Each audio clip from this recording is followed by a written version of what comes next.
Shabbat Shalom. Hoje nós vamos analisar a Parashá Tetzaveh, que compreende Shemot Êxodo 27, verso 20, ao capítulo 30, verso 10. E o nome desta Parashá Tetzaveh, ele se extrai da leitura do texto em hebraico de Shemot Êxodo, capítulo 27, verso 20. O texto em hebraico diz: Ve'ata tetzaveh et bnei Israel veikhu elecha shemen zait zar katit lamaor lea alot ner tamid. Traduzindo: E tu ordenarás aos filhos de Israel que peguem para ti azeite de oliva puro, batido, para a luminária, para que a lâmpada esteja acesa continuamente. Então, no texto que eu li em hebraico, está aparecendo a palavra tetzaveh, que significa ordenarás. E tu ordenarás aos filhos de Israel para que peguem azeite de oliva puro, batido, para a luminária, para que a lâmpada esteja sempre acesa, esteja continuamente acesa. Tetzaveh significa ordenar, comandar, pois Moisés, deveria ordenar aos filhos de Israel que trouxessem óleo puro para a luminária, mantendo a lâmpada sempre acesa. É interessante registrar que a palavra tetzaveh provém da palavra savta, que significa conexão. Então, o verso que eu acabei de ler, ele poderia ser relido e retraduzido até de uma outra maneira. Poderia dizer: e você deve conectar os filhos de Israel. Esta parashá, ela versa sobre a conexão do homem com o eterno. E a lâmpada sempre acesa representa justamente este elo, esta ligação, esta conexão do eterno com o seu povo. E tal como a lâmpada sempre estava acesa, queimando, esta simbologia nos remete também a Yeshua HaMashiach, pois em Yohanan, João 8,12, Yeshua disse: Eu sou a luz do mundo. Quem me segue não andará em trevas, mas terá a luz da vida. Então Yeshua, ele se identifica como sendo a luz do mundo, e ele fala que aqueles que o seguem não andarão em trevas, mas terão uma luz que dá a vida, uma luz que brilha no interior de cada talmid, de cada discípulo de Yeshua. E nós fomos chamados para brilhar, para fazer com que esta luz emane de nossas vidas aonde quer que estejamos. De maneira parecida, a Kabbalah, ela possui um conceito dizendo que existem centelhas divinas, ou seja, uma luz do eterno, são faíscas de luz do eterno que existem em todos os seres humanos. Então, quando nós, diz a Kabbalah, quando nós praticamos boas ações, nós nos conectamos ao Criador e fazemos com que estas faíscas de luz brilhem com mais intensidade dentro do nosso ser. Esse conceito, ele pode ser plenamente aplicado em nossas vidas.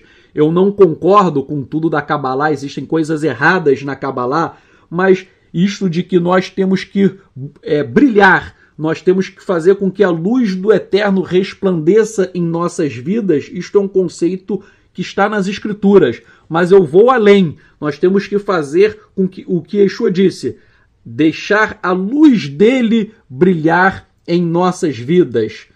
Tal como a lâmpada deveria ficar sempre acesa, queimando constantemente, da mesma forma nós devemos ser esta luz do mundo, devemos agir como lâmpadas vivas, propagando a Torá e propagando a mensagem e a pessoa de Yeshua HaMashiach. Em Matityahu, Mateus capítulo 5, versos 14 a 16, o Mashiach e Yeshua disse: Vós sois a luz do mundo. Não se pode esconder uma cidade edificada sobre um monte. Nem se acende a candeia e se coloca debaixo do alqueire, mas no velador, e dá luz a todos que estão na casa.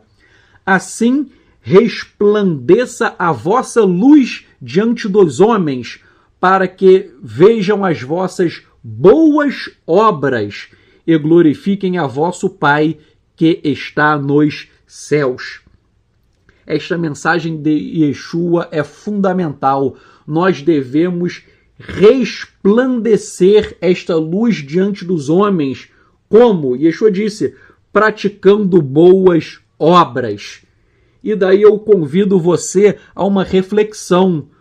O que você e o que eu também, o que nós temos feito para propagar esta luz? Eu estou falando isso porque eu vejo muitos judeus messiânicos e até mesmo algumas pessoas que se dizem netzarim, nazarenos.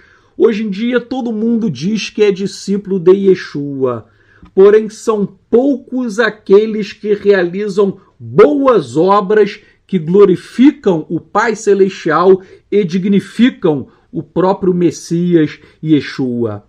Há muitas pessoas que vivem dizendo: eu cumpro a Torá, eu guardo a Torá, mas são pessoas que, na verdade, guardam a Torá, entre aspas, pois guardam de uma forma legalista, mecânica e vazia. Eu pergunto, né, essas pessoas que batem no peito dizendo que guardam a Torá, quantas vezes essas pessoas entraram em um hospital público para orar pelos enfermos? Quantas vezes essas pessoas deram comida para mendigos que estão nas ruas? Quantas vezes essas pessoas colocaram um mendigo dentro do seu carro e levaram para um abrigo, por exemplo? Quantas vezes essas pessoas foram em uma favela e oraram por traficantes, por criminosos, pregaram Yeshua, pregaram a Torá para que eles abandonassem essa vida do crime?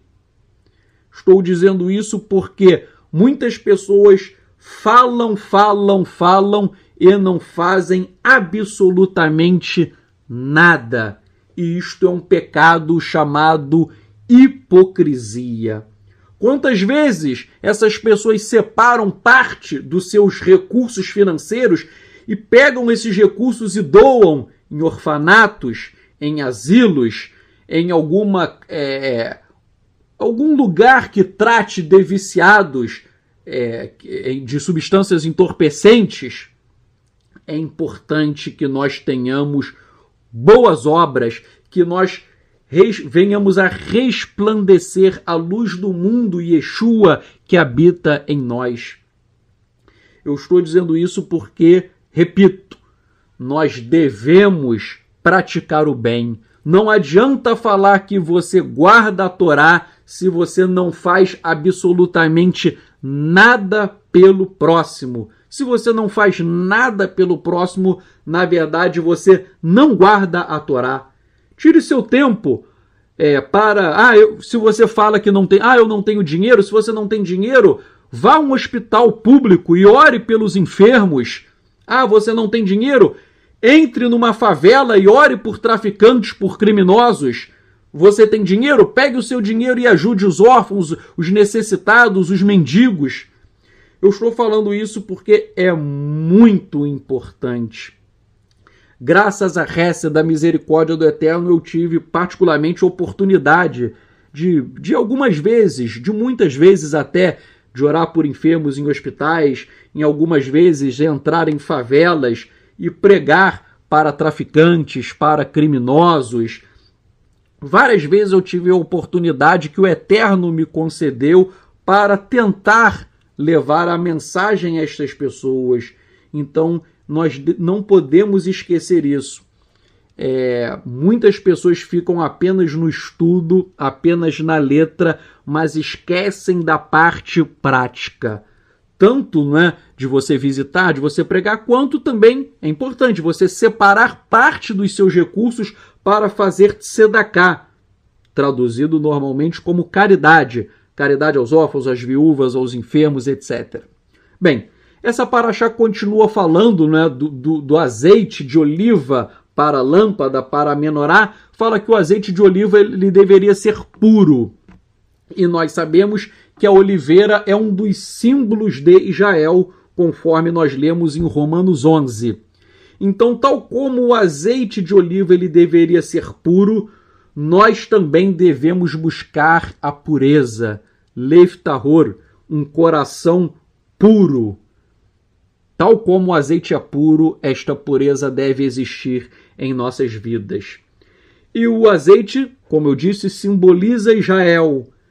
Tal como o azeite ele não se mistura com os outros líquidos, Israel não pode se misturar com a impureza do mundo. Isso é muito importante. Se você colocar água e colocar um pouco de azeite, você vai perceber que o azeite ele fica na superfície. O azeite não se mistura com a água, o azeite não se mistura com outros líquidos.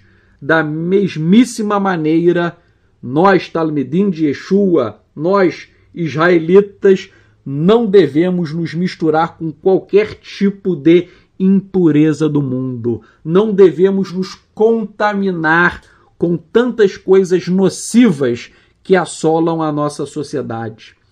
E outro ponto é que o azeite, se ele é colocado, né, na superfície de um líquido, ele termina subindo. Se o azeite é colocado embaixo, ele termina subindo e vai até a superfície. Da mesma maneira, Israel, ainda que esteja embaixo, no fundo, Israel tende a subir e ser como o azeite puro de oliva. Nós devemos ser este azeite puro de oliva. O Eterno nos chamou para isto, para uma vida de kedushá, de santidade, de pureza, de um coração limpo, de mãos limpas. Outro detalhe é que em todos os povos da antiguidade, o melhor azeite era usado na alimentação. E o pior azeite era usado para iluminar as casas. E aqui, nesta paraxá, o Eterno ele inverte a ordem, porque ele diz que o melhor azeite deveria ser para a menorá e o resto para a alimentação. Então, o azeite mais puro, o melhor azeite era dedicado ao Eterno. O melhor sempre vai para o Eterno. E daí eu extraio a seguinte mensagem: nós devemos dar o nosso melhor ao Pai Celestial. Hoje em dia, todos nós, padecemos de um grande mal. Nós temos tantos compromissos que muitas vezes o Eterno vai ficando por último.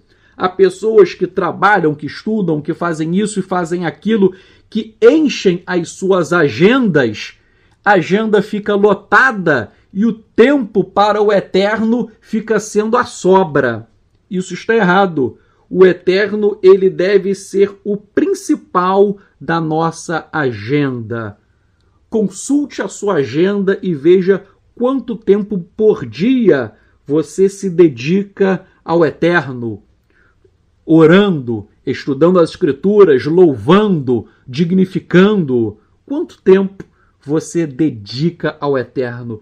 Dê o seu melhor. O Eterno ele não aceita resto, ele não aceita a sobra, ele quer o azeite puro, ele quer o melhor para si. E nós devemos dar o nosso melhor ao Eterno, tal como o Eterno dá o melhor para as nossas vidas. É triste que muitas pessoas preferem ver programas toscos da televisão, preferem isto a orar, a estudar as Escrituras, a louvar a Yahweh, ao Eterno. Nós temos que destacar: o Eterno deve ser o centro, o foco da nossa existência. Sobre esse episódio do azeite que era usado para manter a lâmpada sempre acesa, o Midrash Yalkut 378, ele diz o seguinte: disseram os israelitas, dono do mundo, tu que estendestes a luz sobre toda a terra, nos ordenas iluminar teu santuário, como iluminaremos a quem criou a própria luz? Respondeu Elohim: não é para mim que vocês acendem a lâmpada, mas sim para as pessoas que ainda permanecem na escuridão, a fim de que estas sejam iluminadas e conheçam o seu Criador. Então esse Midrash é muito interessante, que a luz, ela não era acesa para o eterno. O eterno não precisa de luz, mas a luz era acesa para iluminar as pessoas que andavam na escuridão. A luz é um símbolo de bondade, de pureza, de amor ao próximo, e nós temos que levar esta mensagem, esta luz, àqueles que jazem em trevas. E agora nós vamos analisar o capítulo 28 rapidamente, que ele fala de Bigdei Kohanim, das vestes dos sacerdotes. E o capítulo 28 vai falando sobre as vestes dos sacerdotes, e depois na internet eu vou colocar até algumas fotos da veste do Kohen Agadol, do sumo sacerdote. É interessante ainda que nesse capítulo 28 ele fala, não é, que as roupas dos Kohanim, dos sacerdotes, elas seriam confeccionadas por aqueles que tivessem recebido um espírito de sabedoria, em hebraico Ruach Hormah, espírito de sabedoria. Então o Eterno, ele dava um espírito de sabedoria para que pessoas fizessem roupas esplêndidas para os Kohanim, para os sacerdotes. E daí nós aprendemos que toda a capacidade e habilidade humana vem do Eterno, razão pela qual nós não podemos nos vangloriar de nada. A inteligência não é nossa, ela é uma dádiva do Eterno. Estou dizendo isso porque a Torá é clara que algumas pessoas receberam esse espírito, esse Ruach Hormah, esse espírito de sabedoria. Então, quem dá sabedoria, quem dá a capacitação é o Eterno. Há muitas pessoas que buscam uma capacitação humana, que buscam com o seu próprio intelecto, com a sua própria força, fazer a obra do Eterno. Mas isto é um erro. Quem busca uma capacitação humana irá fracassar, porque o Eterno é Ele quem nos dá todas as coisas. Nós devemos nos colocar à disposição para que o Eterno venha nos usar para a obra do seu reino, o reino de Elohim. E esse capítulo vai descrevendo, 28, as vestes sagradas, né? Vestes sagradas em hebraico é Bigdei Kodesh, e fala no verso 2, o capítulo 28 fala no verso 2 que as vestes sagradas, elas seriam Lechavod uletif aret, seriam para a glória e para o esplendor. Então, toda a beleza da roupa dos Kohanim, dos sacerdotes, eram para a glória e para o esplendor do Eterno. E na cabeça do Kohen Agadol, do sumo sacerdote, ficava um turbante, às vezes é traduzido como mitra, mas é na verdade um turbante, e nele havia uma placa na testa de Aharon, de Arão, o sumo sacerdote, e nessa plaquinha estava escrito Kodesh La Yahweh, separado para o Eterno, ou santo para o Eterno. E esta placa ficava na cabeça de Aharon, de Arão, onde também se encontrava, né, na cabeça esse turbante e a mitra. Isto era para essa frase, né, Kodesh La Yahweh, separado, santo para o Eterno, era para demonstrar que o Kohen Agadol, o sumo sacerdote, ele deveria ser santo, ele deveria ser separado para o Eterno, afastando-se de todas as coisas mundanas e vivendo uma vida espiritual em plenitude. E também você, vislumbrando a roupa do sacerdote, havia ombreiras, e a Torá descreve com 2 pedras de ônix, com os nomes dos filhos de Israel. O nome de 6 filhos em uma pedra, e 6 nomes em outra pedra, e estas pedras eram colocadas como ombreiras na estola. E fala a Torá que isto seria para memória, para recordação aos filhos de Israel. E o sumo sacerdote ele tinha um peitoral de ouro em que havia 12 pedras preciosas. 12 pedras preciosas, uma pedra representando cada tribo de Israel. E o peitoral, com 12 pedras, cada pedra representando uma tribo, ele era preso por correntes de ouro. Tudo isso ficava nesse peitoral que era chamado de peitoral do juízo ou peitoral do julgamento. Em hebraico, Roshem Mishpat. E o capítulo 28, verso 29, assim diz: Aharon levará os nomes dos filhos de Israel no peitoral do julgamento sobre o seu coração quando entrar no santuário, para memória, recordação diante de Yahweh continuamente. Vejam que mensagem o Eterno quer transmitir. Aqui está escrito, capítulo 28 e 29. Os filhos de Israel eles eram levados como pedras no coração do Kohen Agadol, do sumo sacerdote. Ora, os filhos de Israel no coração do sumo sacerdote, isto representa o amor do Eterno pelo seu povo. Então, a primeira mensagem é esta. As pedras no coração do sumo sacerdote, não é? Elas representam o amor do Eterno pelo seu povo. 2. As vestes eram sagradas, separadas, ou seja, serviam para lembrar que Israel também deve ser santo, também deve ser separado.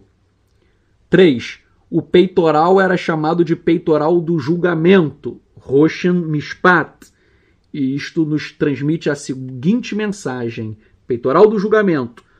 Todos nós seremos julgados pelo Eterno, razão pelo qual nós devemos ter temor e tremor, e nós devemos obedecê-lo. 4.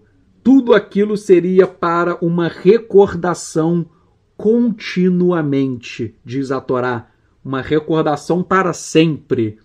Então, nós temos aqui 2 lados da mesma moeda. De um lado, Israel deve se lembrar do Eterno continuamente. Do outro lado, o Eterno se lembrará do seu povo para sempre. E nessa placa, né, do juízo, do julgamento, havia também 2 pedras, Urim e Tumim. Alguns desenhos colocam Urim e Tumim meio ao lado desse peitoral, porém a tradição afirma que elas ficavam, na verdade, embaixo do peitoral. Né? Então, essas pedras Urim e Tumim, que na verdade elas ficavam embaixo, mas alguns desenhos colocam ao lado, elas eram usadas como oráculo. Urim e Tumim eram usados como oráculo para se saber acerca da vontade do Eterno. Quando alguém queria consultar, o sacerdote queria consultar o Eterno, muitas vezes o Eterno podia se revelar em sonhos, poderia se revelar falando diretamente, mas às vezes ele se revelava por meio dessas 2 pedras, Urim e Tumim.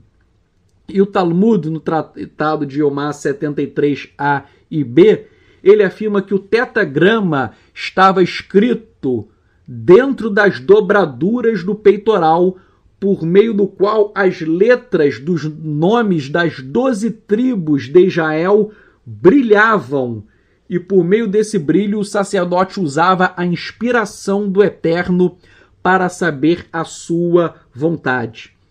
E afirma ainda a tradição que, além do nome das 12 tribos, acima do peitoral estava escrito os nomes de Abraham, Yitzhak e Yaakov, Abraão, Isaac e Jacó, e por baixo as palavras Shivtei Israel, as tribos de Israel, para que as letras do alfabeto hebraico ficassem completas. Resumindo, diz a tradição, vejam, eu não posso afirmar que isto seja assim, Gostaria de deixar bem claro, eu estou ensinando isto a título de curiosidade, mas a Torá não explica como, mas só a título de curiosidade. A tradição afirma que nessas 12 pedras com os nomes dos filhos de Israel, né, havia o nome, então havia letras em hebraico, óbvio, né, não era em português, eram letras em hebraico, e eles falam, a tradição fala que Urim e Tumim, essas pedras, elas brilhavam, e essas pedras emanavam uma luz sobre as letras dos nomes dos filhos de Israel, elas começavam a brilhar. Então, com o brilho daquelas letras, o sumo sacerdote ele fazia a combinação das letras para saber a vontade do Eterno. Não é? Eu vou dar um exemplo, isso eu não li, né, na tradição, mas só para você entender. Por exemplo, o sacerdote quer consultar o Eterno se deve ir ou não à guerra. Eterno, nosso povo deve ir à guerra? O que o Senhor tem a nos orientar? Sim ou não? Nós devemos ir ou não à guerra? Então, se o Eterno quisesse dizer sim, o Eterno falava ken, né, que é sim em hebraico. Então, as duas letras que em hebraico, kaf e nun sofit, que formam a palavra ken, sim, essas duas letras elas brilhavam. Então, o sumo sacerdote ele via que as duas letras estavam brilhando e formavam a palavra sim. Ou seja, sim, o povo pode ir à guerra. Mas se o Eterno quisesse falar o seguinte, não, vocês não devem ir à guerra. Em hebraico, a palavra não é lo, formado pelas letras lamed e aleph. Então, se o Eterno quisesse dizer lo, não, o que ele fazia? Brilhava a letra lamed, brilhava a letra aleph, e essas duas letras formam a palavra lo, não. Então o povo sabia que não deveria ir à guerra. Então a tradição, né, isso não está na Torá, repetindo, é a tradição, mas a tradição explica que as letras brilhavam para formar a resposta para o povo. O Eterno ele se revelava, repito, não só por essas pedras. O Eterno se revela por sonhos, ele se revela falando diretamente, às vezes ele manda um malar, um anjo, mas essas pedras eram um outro método de consultar o Eterno. E nas vestes sacerdotais, embaixo dela, embaixo da túnica azul, havia campainhas ou sinos, né? Sinos de ouro e romãs, que faziam barulho quando o Cohen, o sacerdote, andava. Então os sinos tocavam quando Arão entrava no santuário. Isto está no verso 35 deste capítulo 28. Então Arão ele entrava no santuário, né, e ele andando, os sinos iam, né, agitando, iam fazendo um barulho. E a pergunta é, por que os sinos deveriam fazer barulho? Ora, existem algumas opiniões rabínicas. A opinião do rabino Abarbanel é que os sinos eles faziam barulho servindo para manter o sumo sacerdote ciente de que ele estava em um lugar santo. Então a primeira explicação é, o sumo sacerdote ele ouvia aqueles barulhos, né, dos sininhos, então ele sabia que ele estava em um lugar santo, então ele tinha que servir o Eterno com todo temor e tremor, ele tinha que servir com o melhor que ele tinha. E Abarbanel, esse rabino, explica ainda, uma outra explicação é a seguinte, que os sinos, talvez eles tivessem sido feitos para informar os que estavam do lado de fora que o sumo sacerdote ainda estava vivo.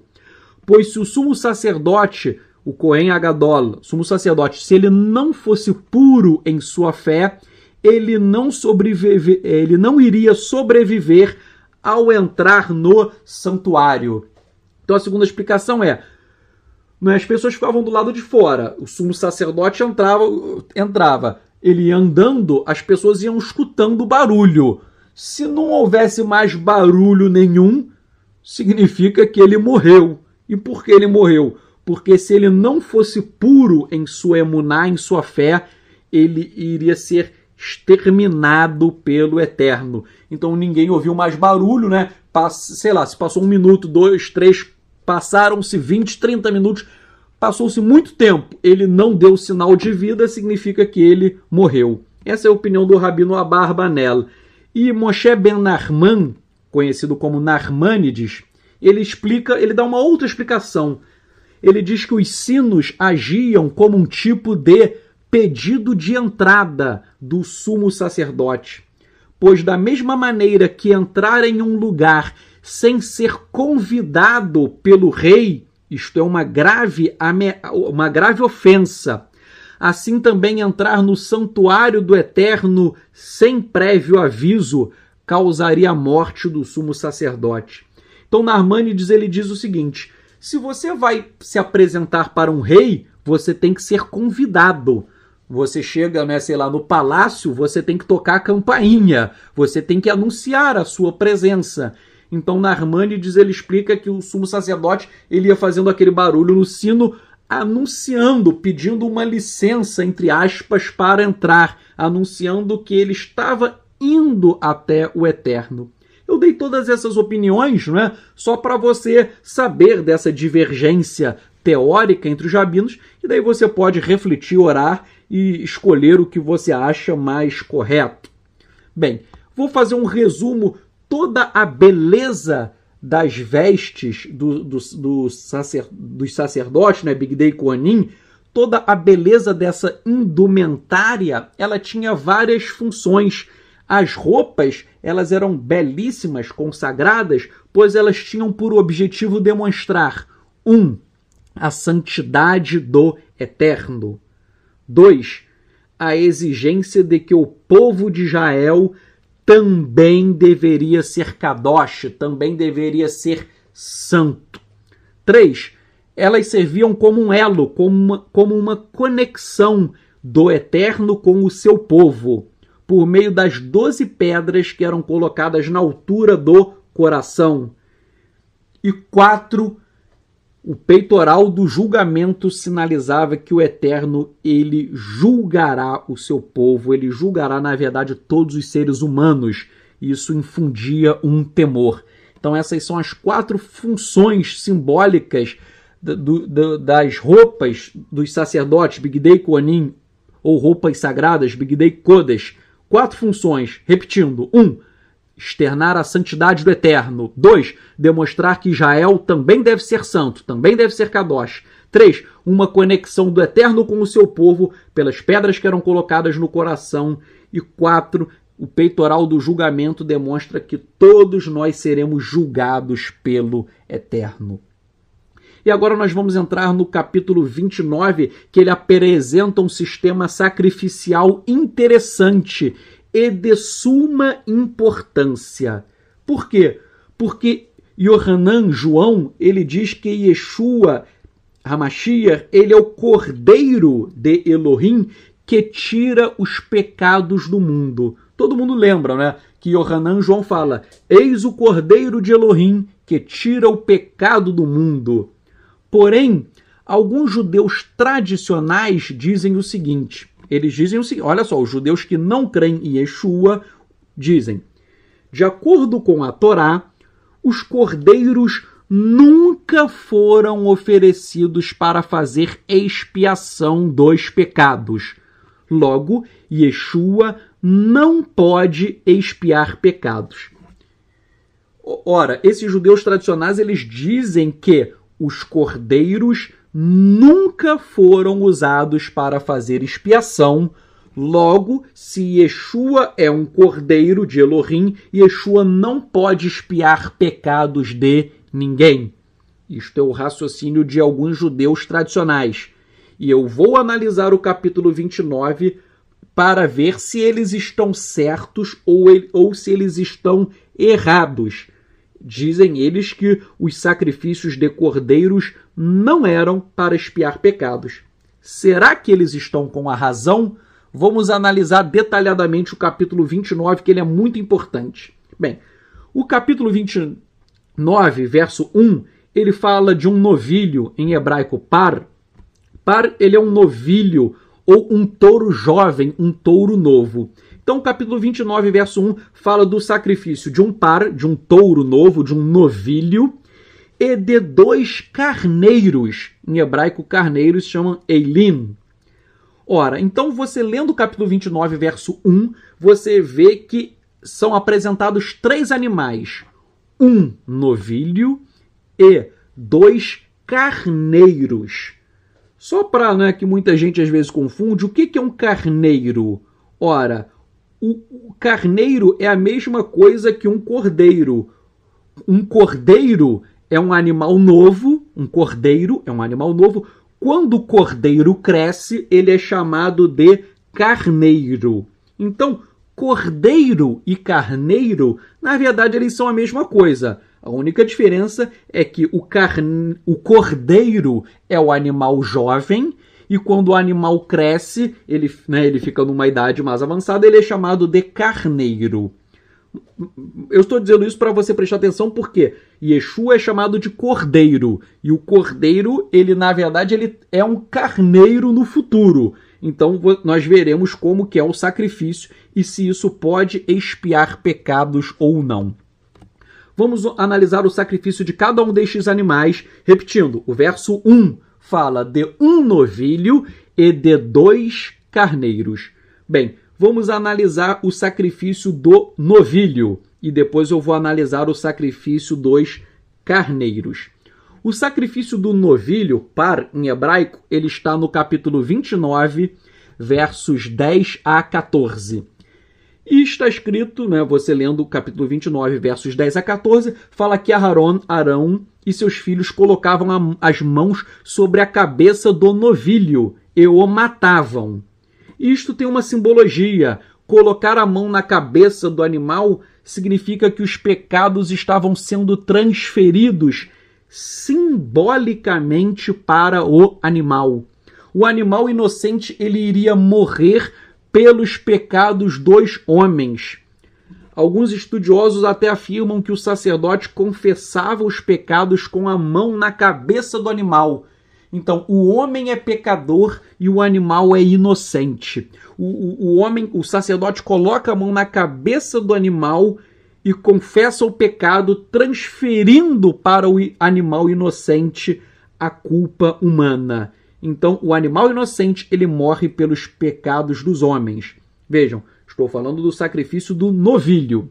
Então, o animal era sacrificado, um pouco de sangue era colocado nos chifres do altar e o resto do sangue era derramado na bacia do altar. E prossegue a Torá dizendo que as entranhas, o fígado, rins, gordura do animal, tudo isto era queimado sobre o altar.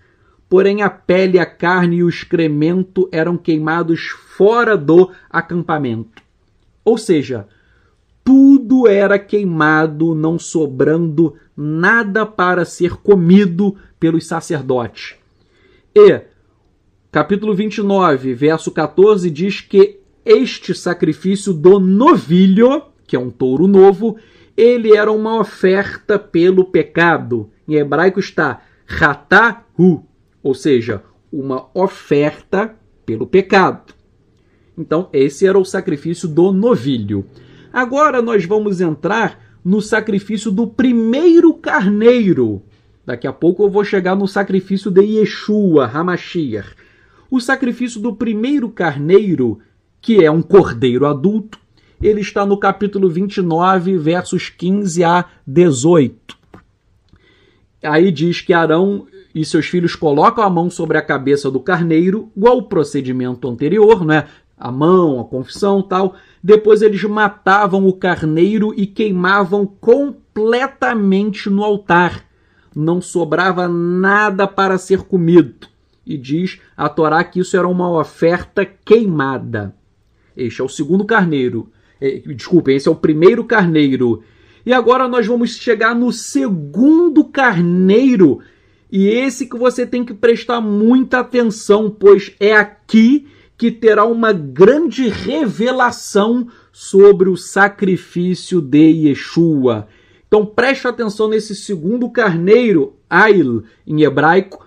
Esse segundo carneiro ele está descrito em Shemot, Êxodo 29, capítulos Desculpem, Êxodo 29, capítulo 29, versos 19 a 35. Ó, fiquem atentos que aqui vai ter uma tipificação do sacrifício de Yeshua. Primeiro, fala que Arão e seus filhos colocavam as mãos sobre a cabeça do carneiro. Aí é igualzinho, não é aquilo que eu falei, colocava a mão na cabeça do carneiro, etc. Bem, depois o animal era sacrificado. Aí depois a Torá fala que um pouco de sangue era aplicado na orelha direita de Arão e dos seus filhos. Um pouco de sangue era aplicado no polegar da mão direita de Arão e dos seus filhos, e um pouco de sangue era aplicado no dedão, né, no polegar do dedo, no polegar do pé direito. Então, repetindo, pegava-se um pouco de sangue desse animal, deste carneiro que foi sacrificado, um pouco de sangue era colocado na orelha direita, um pouco de sangue no polegar da mão direito e um pouco de sangue no dedo do pé direito, tanto de Arão quanto seus filhos. Vejam, nós temos um sangue, olha o significado disso. A orelha está ligada à cabeça, o dedo está ligado aos braços e o dedo do pé está ligado à perna. Logo, temos que o sangue era aplicado simbolicamente na cabeça, nos braços e nas pernas, ou seja, no corpo inteiro. Esse ritual de aplicar o sangue na orelha, no polegar direito e no dedo do pé direito, isto era uma simbologia de que todo o sacerdote e seus filhos, todos eles tinham um sangue aplicado no corpo inteiro, porque a orelha está ligada à cabeça, então é o sangue, na verdade, na cabeça, o dedo está ligado aos braços e o pé está ligado à perna. E prossegue a Torá dizendo, vejam só, a Torá diz que o sangue do animal, desse carneiro, que é um cordeiro, né, mais velho, esse sangue desse carneiro, que é um cordeiro mais velho, ele era aspergido, ele era borrifado em Arão e em seus filhos. E esse sangue era borrifado, era aspergido neles e nas roupas deles, nas roupas dos sacerdotes.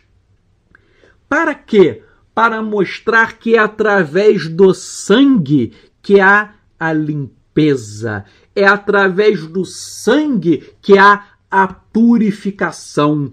Ou seja, os sacerdotes, eles foram simbolicamente lavados pelo sangue daquele carneiro, que é um cordeiro mais velho. Então, vejam, os sacerdotes, eles foram lavados pelo sangue do carneiro, que é um sangue de cordeiro, porque o carneiro é o cordeiro mais velho. Repito, os sacerdotes foram lavados pelo sangue daquele carneiro. E em Yohanan Aleph, primeira carta de João, capítulo 1, verso 7, está escrito que o sangue de Yeshua HaMashiach nos purifica de todos os nossos pecados. Então, tal como aqueles sacerdotes foram lavados pelo sangue, Yohanan João fala que o sangue de Yeshua purifica-nos de todos os nossos pecados. E por sua vez, Guiliana, Apocalipse, capítulo 7, verso 14, diz: estes são os que vieram da grande tribulação, lavaram as suas vestes e a branquearam no sangue do Cordeiro. Apocalipse fala que eles lavaram as suas vestes no sangue do Cordeiro. Vejam, a Torá, ela fala do sangue do carneiro, que era usado para limpar, para purificar os sacerdotes. E aqui nós temos nos Ketuvim Netzarim, nos escritos nazarenos, no Novo Testamento, uma alusão do sangue de Yeshua fazendo a mesma função, que é a de purificação dos pecados e de lavagem de roupas. E prosseguindo sobre esse segundo carneiro ainda na Torá, esse segundo carneiro, que era um cordeiro, ele era chamado de carneiro da consagração. E diz a Torá que parte dele era queimado como oferta pelo fogo. Mas também fala a Torá que parte dele, ele era uma oferta pelo fogo, e fala ainda a Torá que era uma oferta de paz, uma oferta pacífica, ou, em algumas traduções, um sacrifício pacífico, um sacrifício de paz, pacífico. Ora, sobre isso, a Jewish Encyclopedia, a enciclopédia judaica, ela diz que este sacrifício pacífico, ele se destinava a estabelecer a comunhão do homem com Elohim. Então, esse sacrifício pacífico, ele estabelece a comunhão do homem com o Eterno. Por sua vez, da mesma maneira, Efésios 2, versos 15 a 16, fala o seguinte, e fala que Yeshua foi executado para trazer shalom, paz, reconciliando o homem com Elohim. Então vejam, a enciclopédia judaica falou que esse sacrifício pacífico, ele estabelece a comunhão do homem com Elohim. O homem se aproxima de Elohim por conta desse sacrifício, deste carneiro da consagração. E Efésios 2, 15 e 16 fala que usa o mesmo princípio. Fala que Yeshua ele é executado para aproximar, para reconciliar o homem com o Eterno, trazendo shalom, trazendo paz. E sobre esse sacrifício pacífico ainda deste carneiro, o teólogo alemão Johann Heinrich Kurtz, ele explica que tal sacrifício tinha por função a integral restituição e a reabilitação da pessoa, restaurando a relação correta e a consciência do homem para com o Eterno, que consciência esta que outrora tinha sido abandonada. E este teólogo alemão Kurtz, ele continua explicando que este sacrifício ele continha certo elemento de gratidão. E diz ele, pois o homem sentia que recebia certa graça, um favor imerecido. Então vejam, o teólogo alemão Kurtz ele fala que esse sacrifício desse segundo carneiro, ele levava o homem a ter uma correta consciência para com o Eterno e um espírito de gratidão porque ele recebia um favor imerecido, ele recebia uma graça. E esta mesma ideia aparece no texto de Efésios 2, versos 8 a 10, que é o traduzido aramaico. Em português é um pouquinho diferente, mas no fundo é a mesma coisa, e no aramaico diz, né, pelo seu favor, pelo favor do Eterno, nós somos salvos por meio da emuná, da fé. Isto não vem de vocês, é presente de Elohim. Então está dizendo que nós somos salvos pela fé, pela emuná. Isto não vem de nós, é um presente de Elohim. Aí continua. A salvação, né, ela não vem de obras para que o homem não se glorie, porque nós somos sua criação, que foi criada por Yeshua HaMashiach para as boas obras, as quais Elohim preparou previamente para que andássemos nelas.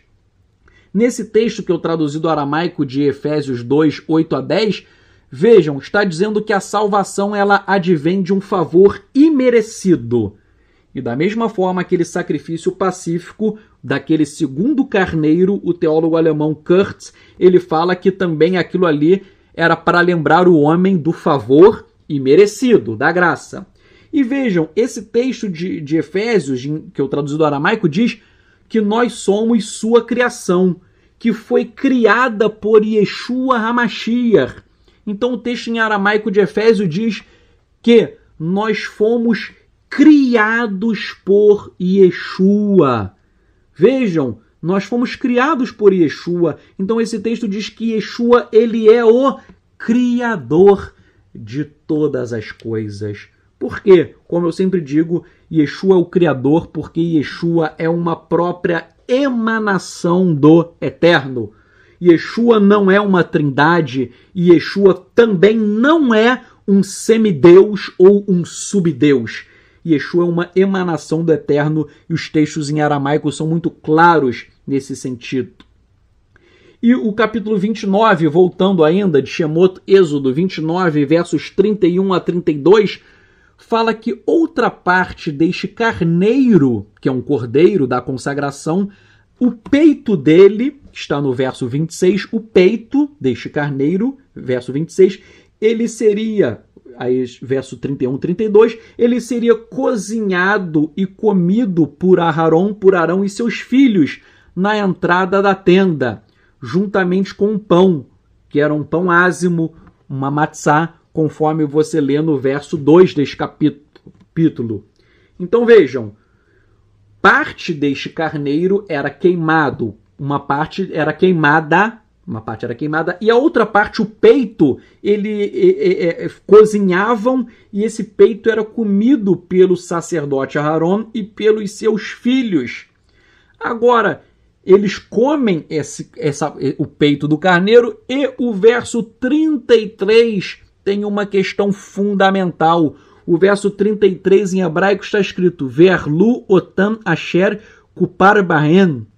Traduzindo, e comeram elas, com que se fez a expiação. Está aqui kupar, que é escreve da mesma forma, o mesmo radical de capar, que é capará, que é expiação. Então está dizendo que eles iriam comer aquele carneiro, aquele cordeiro, que fez o quê? Expiação. Aqui está escrito com todas as letras que o carneiro que era comido, ele fez expiação, ele fez capará. Então reparem que o primeiro novilho e o primeiro carneiro eram totalmente queimados, e somente o segundo carneiro era queimado em parte, ficando parte do seu peito, verso 26, para ser comido. Então o verso 33 do capítulo 29, o verso 33 do 29 se refere expressamente à expiação realizada por este carneiro, que é um cordeiro mais velho. Então, isto derruba o mito dos judeus tradicionais que afirmam que os carneiros e os cordeiros nunca fizeram expiação. Eles estão errados. Os carneiros e os cordeiros faziam expiação, sim. Repito, os carneiros e os cordeiros faziam expiação, sim. Por isso que Yeshua é o cordeiro que tira o pecado do mundo. Tanto é verdade o que eu estou falando que a Haftará desta paraxá, né? A Haftará é a porção que é lida no final de cada paraxá. A porção deste capítulo está em Yehezkel, Ezequiel, capítulo 43, versos 18 a 27. Ezequiel 43, 18 a 27. E você lê nesse texto de Ezequiel que é uma menção de um carneiro sem defeito. E carneiro, repito, é um cordeiro mais velho. Então há uma menção de um carneiro sem defeito que fazia expiação. Está escrito, a cada dia, tem um verso que está, né, desse capítulo está escrito, a cada dia, por 7 dias, você preparará um cabrito como oferta pelo pecado. Eles também prepararão um novilho e um carneiro sem defeito do rebanho. Então aqui está falando do cabrito, do novilho e do carneiro, que todos eles eram para a expiação do pecado. Então vejam, carneiros, cordeiros fazem expiação, sim. E em Shemot 29, Êxodo 29, 38, consta que todos os dias eram oferecidos sobre o altar 2 cordeiros de um ano, um pela manhã e um no entardecer. Vejam, esses cordeiros, eles eram oferecidos sempre, 2, todo dia, um pela manhã e um no entardecer. Por sua vez, nós sabemos que o sacrifício de Yeshua é um sacrifício perfeito e completo. No texto de Ivrim, Hebreus, capítulo 9, versos 12 a 14, no aramaico, fala que o sangue de bodes e de touros era aspergido para a purificação da carne, ou seja, do corpo dos sacerdotes. Então, o texto diz que é mais eficaz ainda o sangue do Mashiach para purificar as pessoas das obras mortas para a vida. Esse texto de Hebreus 9, 12 a 14 do aramaico fala que os sacerdotes, eles recebiam uma purificação do corpo. O sangue de animais fazia uma purificação do corpo, mas o sangue do Mashiach, ele purifica o nosso interior, porque ele faz com que as nossas obras mortas se tornem obras vivas. Então é óbvio que o sangue de Yeshua ele é muitíssimo mais precioso do que o sangue dos animais. O sangue dos animais purifica só o externo, e o sangue de Yeshua purifica o coração, purifica o interior do homem. E, por fim, para acabar, chamou Êxodo 29, 33, diz que o Eterno viria para que Israel fosse santificado por sua glória. Então vejam, chamou Êxodo 29, 33, está dizendo que Israel era santificado pela glória do Eterno. E nós, discípulos de Yeshua, nós sabemos que nós somos santificados pela glória do Mashiach. O texto de Ivrim, Hebreus 1, verso 3, do manuscrito hebraico de Münster. Se você pegar o manuscrito hebraico de Münster e traduzir, está escrito: ele, Yeshua, ele é o esplendor da sua glória. Ele, Yeshua, é o Criador de todas as coisas pelo poder de sua palavra e tem feito pelo seu poder a purificação de nossos pecados. Eis que ele se assenta em lugares altos na mão direita da Sheriná. Então, o texto aqui de Hebreus 1:3, traduzido diretamente do hebraico de Münster, do manuscrito, está dizendo que Yeshua, ele é o esplendor da glória, ele é o Criador de todas as coisas. Então vejam, a Torá diz que a purificação, né, nós lemos na Torá, Êxodo 29, 33, a purificação se dá pela glória do Eterno. Mas Hebreus diz que a purificação se dá pela glória de Yeshua. Por quê? Diz Hebreus, porque ele é o Criador de todas as coisas. Ou seja, se Yeshua é o Criador de todas as coisas, Yeshua, ele é o próprio Eterno.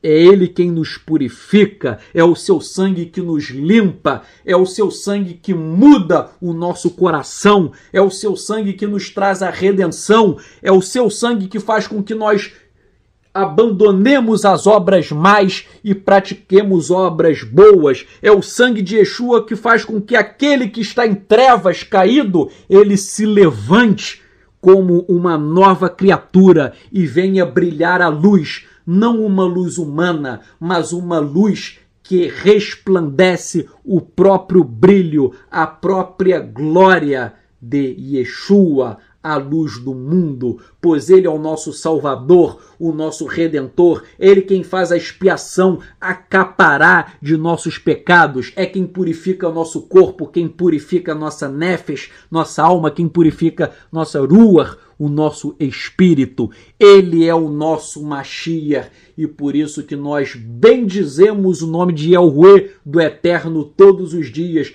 porque por Hesed, por misericórdia, o Eterno nos deu a revelação de que nós temos um Mashiach e o seu nome é Yeshua. Vamos fazer uma tefilá, uma oração. Yahweh, Eterno, nós te agradecemos por este estudo, por esta paraxá. Muito obrigado por todas as suas revelações, pela tua bondade. Sê conosco, Pai, que nós possamos resplandecer a luz de Yeshua onde quer que estejamos. Que nossas obras sejam boas, pois nós somos os teus filhos e nós não andamos mais nas trevas, mas nós andamos em Tua maravilhosa luz. Eterno, abençoa as nossas vidas, abençoa todos os netzarinhos, nazarenos, abençoa os efraimitas dispersos pelos 4 cantos do mundo, abençoa a casa de Yehudá, de Judá, abençoa, Pai, o nosso povo, abençoa os judeus, abençoa todos aqueles que querem se aproximar e servir Yeshua com todo o coração, com toda a alma e com toda a força. Nós te agradecemos por esta paraxá e que ela esteja escrita não em tábuas de pedras, mas que esta paraxá esteja escrita nas tábuas do nosso coração. Anar no mitpalelim b'shem Yeshua HaMashiach, nós oramos em nome de Yeshua HaMashiach. Amém.